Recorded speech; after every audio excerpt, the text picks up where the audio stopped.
nublado, ¿no? Y de esa manera se sostendría hasta prácticamente el fin de semana, cuando volvería a variar de acuerdo siempre al Servicio Meteorológico Nacional. Comenzamos con una noticia local. Tiene que ver con la construcción de redes de las distintas comunidades educativas de la provincia del Chubut, podríamos decir, porque ayer compartíamos a través de las redes sociales, y es material que pueden observar justamente en los diferentes escenarios que tiene de comunicación la Fundación Ceferino Amuncurá, la marcha atrás del gobierno provincial con respecto al cierre de la escuela de Piedra Parada. Escuela con residencia, escuela con orientación en turismo y en producción, y en donde se hablaba de reubicar la matrícula de pibas y de pibes que concurren a ese establecimiento directamente en Hualjaina. Pero en la ciudad de Puerto Madryn la situación no escapa también a distintas complicaciones, tanto a nivel primario como a nivel medio. En este caso vamos a escuchar la palabra de Patricia Fernández Córdoba, quien es, además de docente, es mamá de 2 estudiantes y mamá de un estudiante egresado de la escuela 741. ¿Por qué? Porque en la escuela 741 hoy por la tarde va a haber una reunión justamente para analizar los pasos a seguir en función de que ante las imposibilidades de las edilicias, y sobre todo a partir de los tiempos, porque habían comenzado con las obras el 21 de enero y se hablaba que justamente para el inicio del ciclo lectivo en marzo iba a estar todo terminado, y desde Obras Públicas reconocieron que la obra está avanzada en un 40%. Ante eso, desde el Ministerio de Educación barajaban distintas posibilidades, ¿no?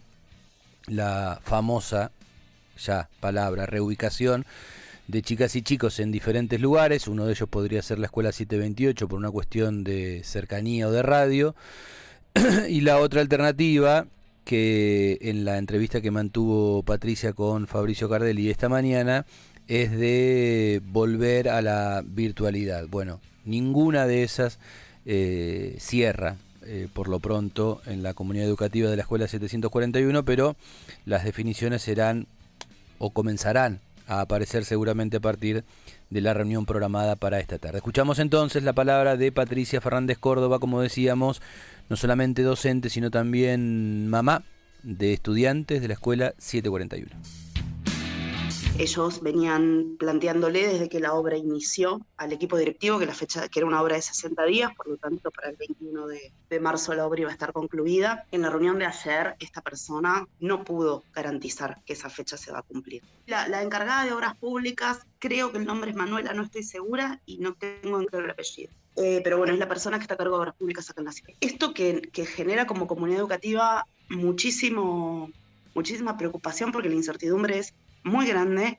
La virtualidad no es la respuesta a las trayectorias escolares de nuestros hijos y nuestras hijas, porque no es el contexto y porque entendemos que también ir a la virtualidad sería dejar que la obra se dilate hasta quién sabe cuándo. Una cosa es la virtualidad en el contexto de ASPO, ¿no? En el contexto que tuvimos en 2020, y otra cosa es que sea el mecanismo que el propio Ministerio de Educación encuentre cuando el propio Ministerio de Educación no cumple con lo que tiene que cumplir. O sea, es el Ministerio de Educación el que desliza, bueno, vamos a la virtualidad. Es una de las cosas que circula. Bien, escuchábamos ahí la palabra entonces de una mamá de estudiantes de la escuela 741. Cuando hacemos referencia puntualmente en la ciudad de Puerto Madryn a situaciones edilicias que no están en condiciones, y por ende el ciclo lectivo, independientemente, que no es poco, pero independientemente si es que se lo quiere correr, de, por ejemplo, el paro propuesto hace algunos días atrás por parte de ATECH, a partir de no estar de acuerdo con el arreglo en paritarias, como si lo estuvieron otros gremios, más el paro previsto para este próximo jueves 17 de marzo, pero si hablamos puntualmente de las cuestiones edilicias, hay que hacer mención a la escuela 49, aquí en el barrio Roca, aquí porque está cerca de la fundación, la escuela 124, pese a que está funcionando en la ampliación, en las nuevas instalaciones. Ayer dialogábamos con la directora, material que también pueden encontrar en las redes, en donde ella describía, por ejemplo, cuál es la situación con los tanques de agua. Y la escuela 162, que justamente a partir de los tiempos de obras que se iniciaron en enero, que estaban previstos para el mes de marzo, pero que recién ahora probablemente, o por lo menos en cuanto a promesas, podría llegar a estar finiquitado para el mes de mayo, se trasladaron a la escuela 124. Pero a su vez, como la escuela 124 tiene este problema que mencionamos, queda por verse cómo se va a manejar la situación. Y en las escuelas de nivel medio, la 741, como reflejaba recién Patricia Fernández Córdoba en la entrevista con Fabricio, y la escuela 750, que arrastra problemas de fondo muy graves, ¿no? Desde hace ya por lo menos 3 o 4 años. Cambiamos de tema, nos instalamos en el ámbito de, nos gustaría decir, de la justicia, o por lo menos esa sería la manera de presentar la nota, pero a veces el paso del tiempo hace que se aleje de esa denominación. Lo cierto es que estamos hablando de los crímenes de Federico Lomeña, de Héctor Pato López, la causa que comenzó a tramitarse en la órbita de la justicia provincial, se sabe, pasó al ámbito federal a fines del 2018, principio del 2019, hasta que tuvo que dirimir la Corte Suprema de quién era la competencia a la hora de la elevación del material para el juicio oral correspondiente. Esa decisión de la Corte Suprema de Justicia de Nación recayó en la justicia ordinaria, en la justicia provincial. Ayer hubo una audiencia propuesta por la Fiscalía con la intención de ampliar los plazos de investigación, como cuando se trata de cualquier tipo de investigación. Esto fue rechazado, o por lo menos antes de que se dé comienzo el tratamiento de esa audiencia, fue rechazado por las distintas defensas de los 6 imputados. Recordemos que hay 6 personas imputadas por los crímenes de López y de Lomeña. Escuchamos la palabra del abogado defensor de uno de ellos, el doctor Carlos del Mármol, quien sobre el tema y la recusación a la jueza Estela Esmendi decía esto. Nosotros, por lo menos para esta defensa, la jueza ya tiene que dejar de intervenir toda vez que está para fijación de debate.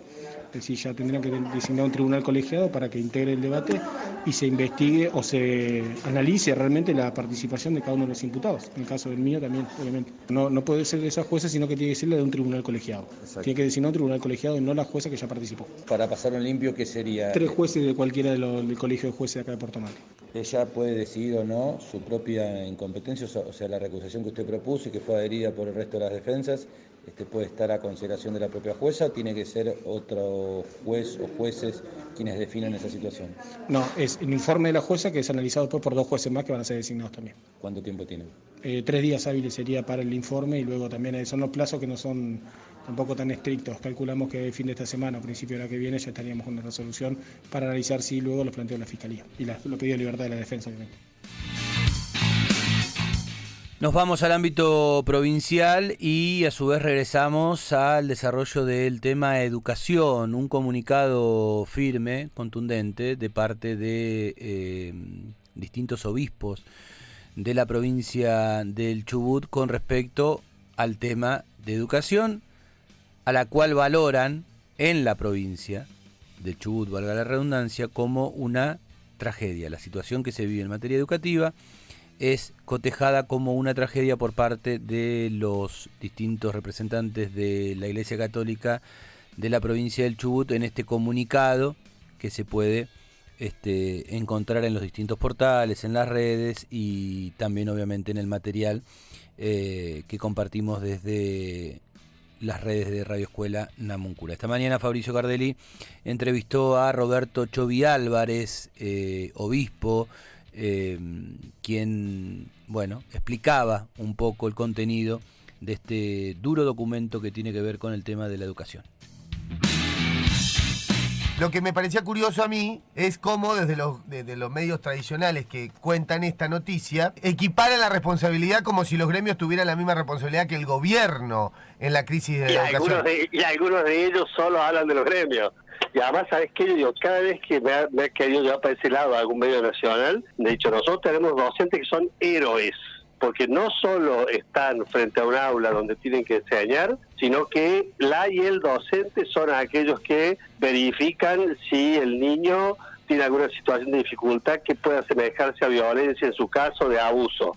Si el niño ha comido o no ha comido, se fija en lo nutricional. Digo, esos son nuestros docentes, ¿no? Entonces, también creemos que aquellos que muchas veces están en el tema de la referencia o la representatividad gremial, deberían volverse más creativos a la hora de pensar medidas que no toquen a los chicos en este momento. Porque me parece que la cosa ya es muy grave. Por eso hablamos de algo inédito. O sea, hagamos algo inédito, seamos creativos hasta para protestar, porque es cierto que muchas veces han sido otras instancias del Estado, otros empleados del Estado, a donde se les ha aumentado, donde se les paga tiempo y forma, y a los docentes no, ¿no? Entonces en eso no corresponde.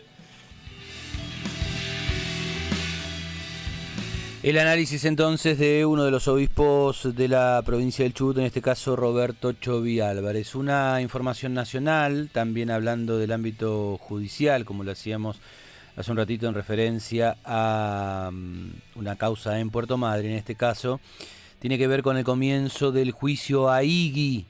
Así se la conoce a la mujer lesbiana que se defendió de una violación grupal.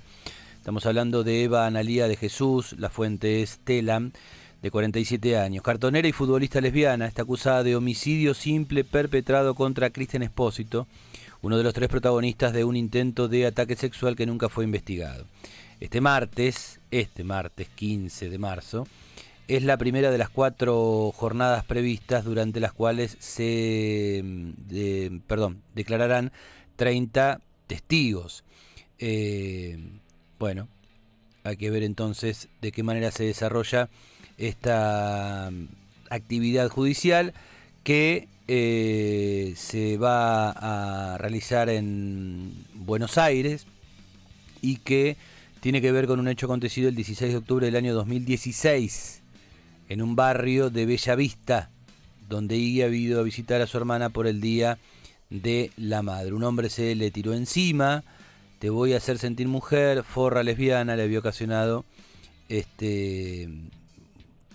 fue el que finalmente termina muriendo. Estamos hablando de Espósito. Tras 8 meses presa, la Cámara de Apelaciones de San Martín le concedió la excarcelación extraordinaria después de una fuerte movilización para exigir su libertad.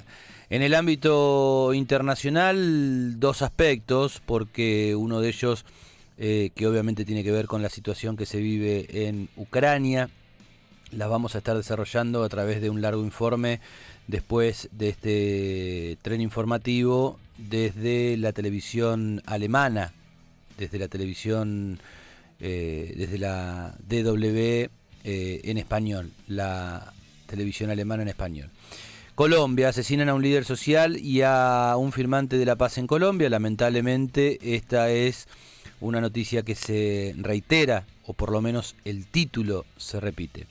Parte de la ola de violencia que vive Colombia, ya suman 308 firmantes de la paz y 1.326 líderes asesinados desde el año 2016.